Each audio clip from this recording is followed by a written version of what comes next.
The desperate council, the grand chamber of the Galactic Council, was not built for fear. Its tall crystal walls, glowing floors, and golden banners spoke of peace, of wisdom, of endless control. But today, the council chamber was filled with something else. Panic. Representatives of 100 worlds sat around the great circle. Some hissed in anger. Some whispered in terror. Many simply stared at the floor, their faces pale, their hearts heavy. At the center, High Speaker Varzel struck his staff against the floor, calling for silence. The noise faded, but the fear remained. "We have lost 3 more systems this week," Varzel said, his voice hard and tired. "Our fleets are broken. Our cities burn. Our people cry out for hope." He paused, his eyes sweeping across the council. "And we have none to give." An old, thin alien from the Silver Sun worlds stood slowly. "What of the peacekeepers?" he asked. Younger ambassador from the Crystal Moons shook her head. "Gone. Crushed within days." Whispers filled the air again. "Our weapons are useless. Their armies are endless. They do not negotiate. They do not show mercy." Varzel raised his hand. Enough. He waited until all eyes were on him. Then he spoke the words that made even the bravest among them tremble. "There is another way." A heavy silence fell. A tall being with 6 golden eyes leaned forward. "You cannot mean, I do," Varzel said. "We must call upon the humans." A ripple of shock passed through the chamber. "The humans?" a deep voice growled. "The destroyers? The cursed ones?" "They are monsters," hissed another. "They burn what they cannot control. They will turn against us the moment they smell weakness." Varzel slammed his staff again. "I know their history," he said. "I know their violence." He looked around slowly. "But we face extinction. Our children will not see another sunrise. If there is even a chance the humans can help us, we must take it." The room buzzed with fear. Every species present knew the stories. Humans were not like the others. They were not bound by rules. They were not shaped by fear. They fought with a fury and madness that broke even the strongest empires. Long ago, the council had agreed to leave them alone, to watch from a distance, to keep them isolated on their small blue world. They had thought it safer that way. But now, the enemy was unlike anything the galaxy had faced. Machines without souls, armies without fear, a plague of cold logic that consumed everything in its path, and the council had no more weapons to stop it. Varzel turned to the holographic map floating above the center of the room.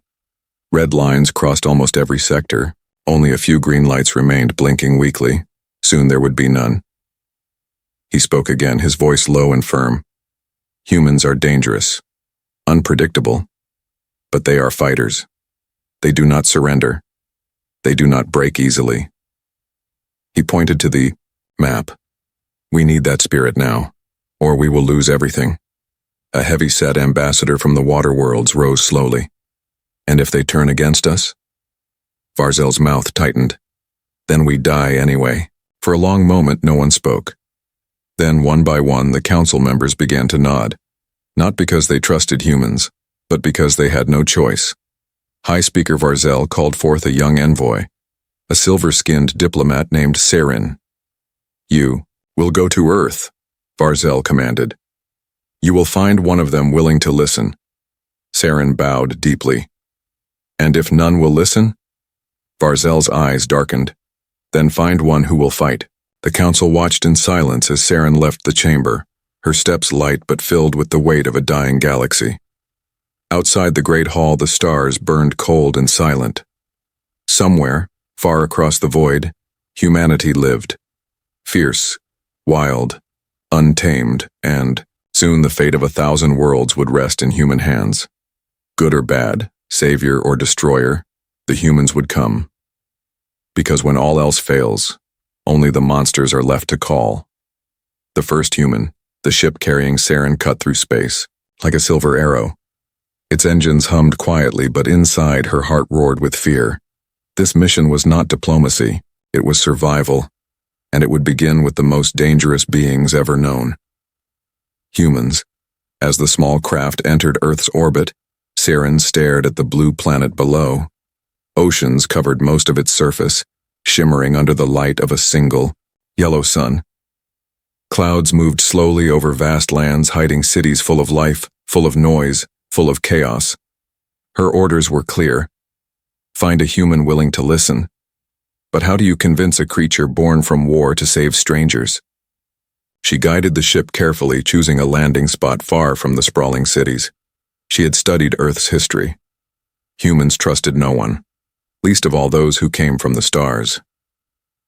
The ship touched down on a flat, grassy plain surrounded by dark forests. She stepped out slowly, her silver skin catching the light, her long white cloak flowing behind her. The first thing she noticed was the air, thick, rich, heavy, with the scent of life. The second thing she noticed was the silence. Too silent. Saren moved carefully toward the edge of the forest, her translator ready, her heart pounding. Then she saw him, the human. He stood alone at the tree line, watching her without fear, tall, broad-shouldered, his clothes simple, his hands rough with work. But it was his eyes that held her. Sharp, deep, unreadable. This was no ordinary man. This was a soldier, a survivor. Saren raised her hands slowly, showing she carried no weapons. The human did not move. "I come in peace," she said, her voice soft, the translator humming in her ear. Still, he said nothing. Saren took a careful step closer. "Our worlds are dying," she said. "We need your help." The human tilted his head slightly as if weighing her, words like stones in his hand. Finally he spoke. His voice was low, steady. "Why would I help you?" Saren's heart sank. She had expected suspicion, anger, even hatred, but hearing it still hurt. "Because if you do not," she said, "everything will burn, even your world." The human narrowed his eyes. "You watched us from the stars. You left us to fight our own battles. And now you ask for our help?" Saren swallowed hard. "Yes," she said simply. For a long moment, the human said nothing. Then he laughed, a short, bitter sound. "You must be desperate." Saren nodded. "We are." The human looked up at the sky where dark clouds began to gather. "What's your name?" he asked. "Saren," she answered. He gave a small nod. "Mine's Cole." She felt a flicker of hope. A name exchanged. A small bridge built. Cole turned back toward the trees. "Come," he said. "You'll need shelter." Saren hesitated, for only a second, then followed him into the forest. The trees closed around them, the world growing darker, quieter. Cole led her to a small cabin hidden deep in the woods. Simple, strong, built by hand. Inside, the air was warm. The smell of wood smoke and earth thick in her nose. Cole tossed her a blanket. "You look cold." Saren wrapped it around her gratefully. For a while they sat in silence, the fire crackling between them. Then Cole spoke again. "Tell me everything." Saren told him of the war, the machines without mercy, the falling worlds, the desperate choice to turn to humanity. Cole listened without interruption, his face unreadable. When she finished, he leaned back in his chair, studying her. "You're brave," he said finally. "Coming here." Saren shook her head. "Not brave. Desperate." Cole smiled. A small, sad smile. "Same thing, sometimes." He stood and walked to a small cabinet, pulling out an old rifle. He checked the weapon carefully, then set it on the table. "I'll help you," he said. Saren's heart leapt, but then he added, his voice hard, "On my terms." Saren nodded quickly. "Whatever you ask." Cole's eyes darkened. "Then listen well. I won't save your counsel. I won't fight your wars for you." He leaned closer, the firelight catching the scars on his face. "But if you stand with me, if you fight beside me, I'll show you what it means to be human." Outside, the wind howled, through the trees. Inside the cabin, two strangers sat together, an alien and a human. and the galaxy would never be the same again. The uneasy alliance, the morning came slow and gray. Thick clouds covered the sun, casting a pale light over the quiet forest. Inside the small wooden cabin, Cole packed a bag with calm hands. He moved like a soldier, careful, efficient, focused. Saren sat by the fire, her eyes on him. "You move like you've done this before," she said softly. Cole didn't answer right away. He zipped the bag, then looked at her. "I have." They left the cabin before the birds began to sing. Cole led the way through, winding forest paths, moving like he was part of the land. Saren struggled to keep up, but she said nothing. She knew he was testing her. After hours of silent travel, they reached a small clearing with broken metal parts scattered across the ground. Old war machines, rusted and buried by time. "What is this place?" she asked. "Training ground," Cole said. "Long before your council feared us, they watched us. Here." Saren stepped over the wreckage carefully. "You knew?" Cole nodded. "We always knew." She lowered her head, ashamed. "We didn't mean to ignore Earth. We feared what you could become." Cole laughed quietly. "You were right to fear us. We don't fight like you. We don't follow orders. We survive by doing the unthinkable." Saren looked at him. "That's why we need you." Cole paused. Needing and trusting aren't the same. They trained all day. Cole showed her how to hide, how to track, how to shoot, how to fight without thinking. Saren was fast, smart, but her moves were too clean, too careful. Cole shook his head. "You want to win a war? Then forget beauty. Forget honor. You fight to end it, not to look good in history." By the third day, Saren was bruised, dirty, and exhausted. But she was learning. Cole noticed. "You don't give up easy," he said. "I can't," she replied. "Too many lives depend on this." That night they camped by an old river. Cole made a fire from dry branches. Saren watched the flames dance, her mind full of questions. Finally, she asked the one she had feared the most. "Why did you say yes?" Cole stared into the fire. "Because once, someone saved me, gave me a reason to fight. Now it's my turn." Saren nodded slowly, her respect for him growing. But their peace didn't last.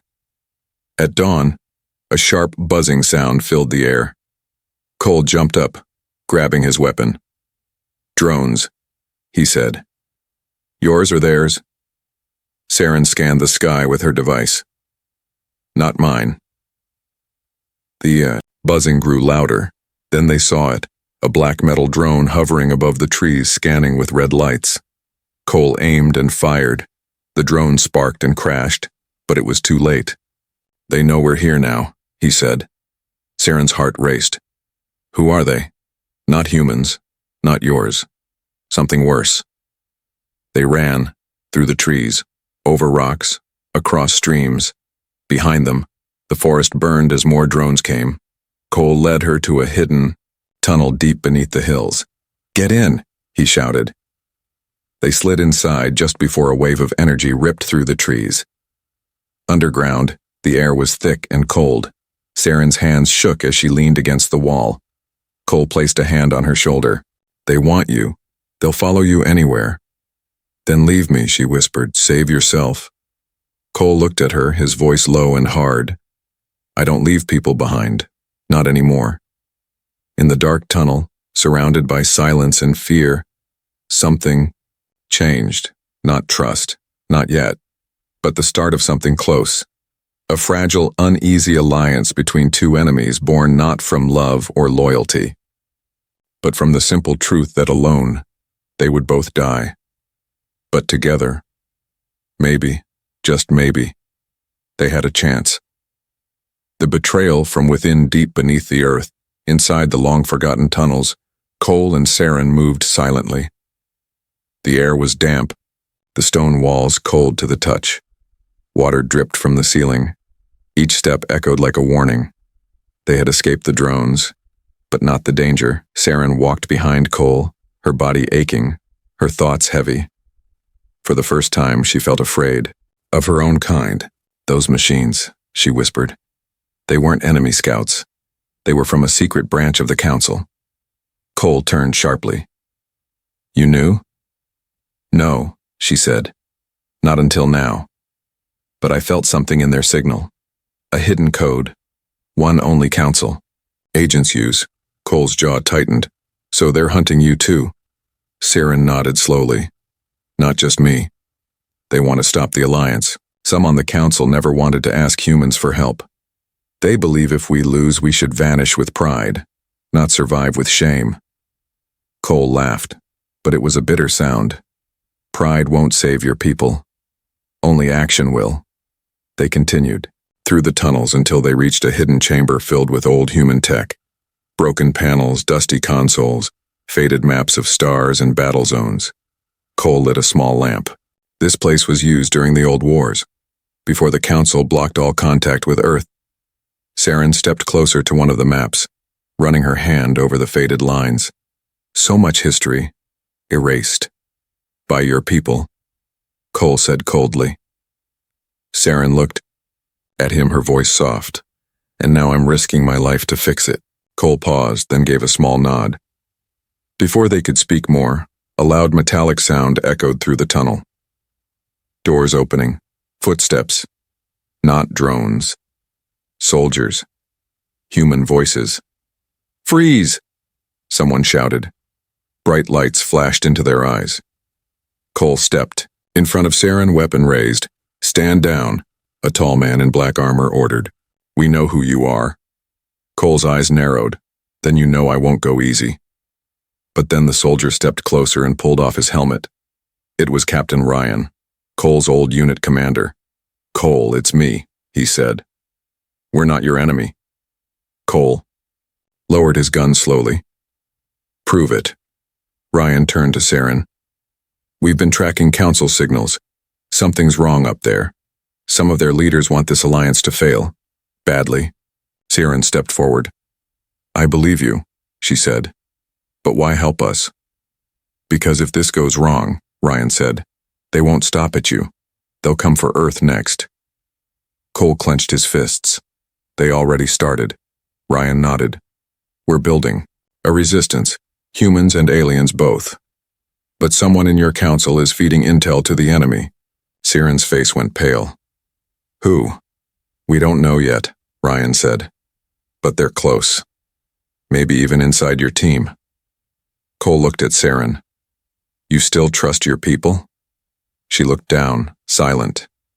I don't know, she whispered. They followed Ryan and his team through the tunnels to a hidden outpost deep inside the mountain. Old radar dishes pointed to the sky. Signals were being decoded, messages intercepted. Welcome to the edge of truth, Ryan said. This is where your real war begins. That night, Cole stood on the rooftop looking at the stars.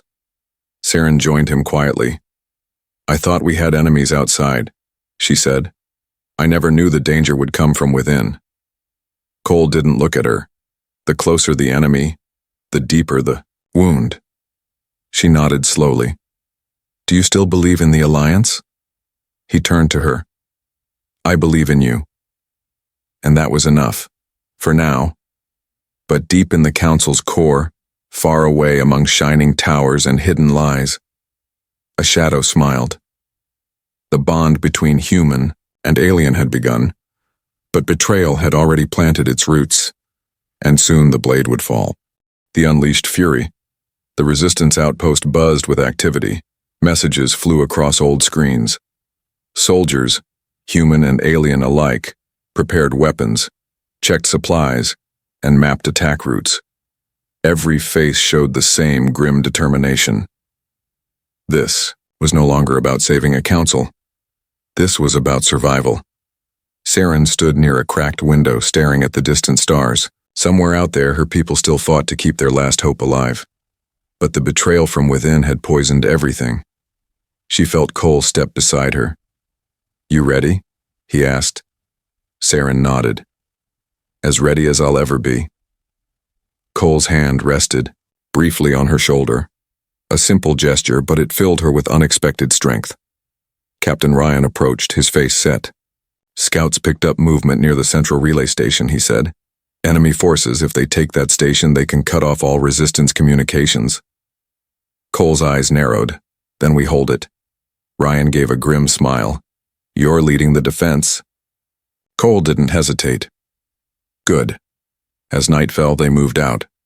Cole, Siren, and a team of hand-picked fighters, a mix of humans and aliens who had chosen trust over fear. They reached the relay station just as the first enemy ships landed in the fields beyond. Black-armored figures poured out, weapons drawn, moving with terrifying precision. Siren's hands shook slightly as she lifted her borrowed rifle. Cole noticed. Stay behind me, he said calmly. Watch my back. She nodded. The first wave hit like a storm. Lasers sliced through the air. Explosions shook the ground. Screams and roars filled the night. Cole fought like a force of nature. No hesitation, no mercy. He moved between enemies with brutal efficiency, every strike perfect, every shot deadly. Siren followed him, covering his blind spots, trusting him completely. For the first time, she saw the true power of humanity. Not just in strength, but in spirit. They refused to fall, even when outnumbered, even when wounded. They fought, and they made their enemies bleed. But the enemy had brought something more. From the largest ship, a mechanical beast emerged, towering, armored, unstoppable. War machine designed to crush cities. Siren's heart stopped as it charged toward them, shaking the earth with each step. Cole, she gasped. He turned, sizing up the monster without fear. Keep them busy, he said to Ryan. What are you planning? Ryan shouted. Cole gave a small, fierce smile. Something very human. He sprinted toward the war machine, dodging blasts and debris. Siren watched, helpless, as he climbed the beast's leg, using handholds and broken armor pieces. The machine roared and swung a massive arm, trying to shake him off. But Cole moved like a shadow. He reached the chest plate, planted explosives, and dropped back to the ground just as the charges blew. The machine staggered, sparks flying. Cole didn't stop. He ran straight at it, leaping onto its damaged core and firing shot after shot until the beast collapsed in a heap of burning metal. For a moment, the battlefield was silent. Then a cheer rose from the defenders. They had won. Siren rushed to Cole's side as he limped back, blood dripping from a cut above his eye. You're insane, she said, laughing through her tears. Probably, Cole said, smiling tiredly. The enemy forces retreated, their spirit broken. The relay station stood. But as Siren helped Cole to sit, a chilling thought filled her mind. If this was the fury of one human, what would happen when the rest of humanity rose, and whose side would they choose in the end? The sacrifice and the secret. The fires of battle still burned across the field.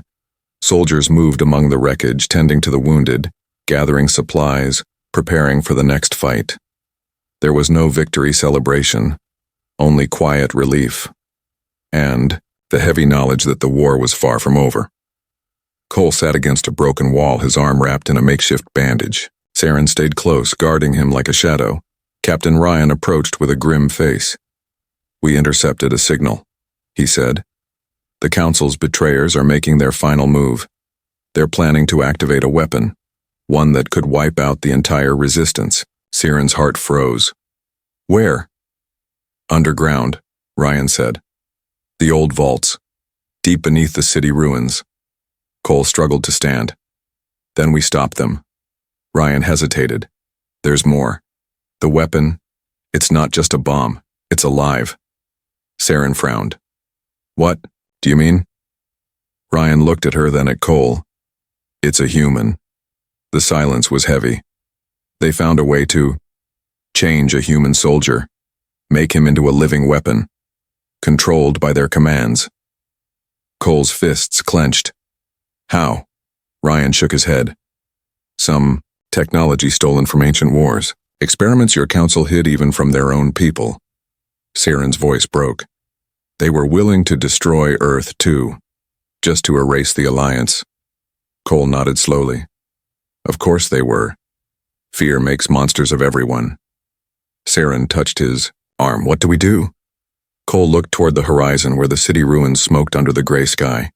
We end this. They moved fast, gathering only a small team. They couldn't fight an army, but they didn't need to. They needed to reach the vault first. The city ruins were silent and dead. Broken buildings leaned against each other like wounded giants. Ash drifted through the air like snow. As they reached the entrance to the vault, hidden beneath the shattered remains of a council outpost, Cole stopped. "No matter what happens," he said to Saren, "you stay behind me." She shook her head fiercely. "Not this time. We fight together." He gave a tired smile. "You're more stubborn than most humans I know." They entered the vault. The air inside was heavy, with the weight of old secrets. They moved through dark halls lined with broken tech and faded murals of a past no one remembered. At the center of the vault, in a massive chamber, they found him. The living weapon.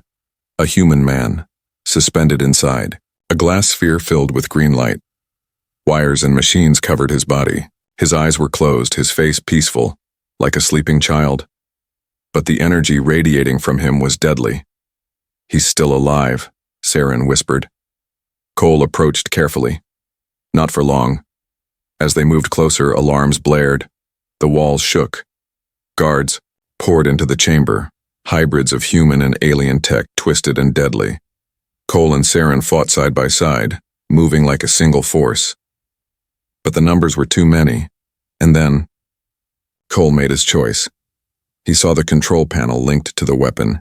He knew what he had to do. He turned to Saren, his voice calm. "You have to trust me." "What are you planning?" she shouted. "Ending this."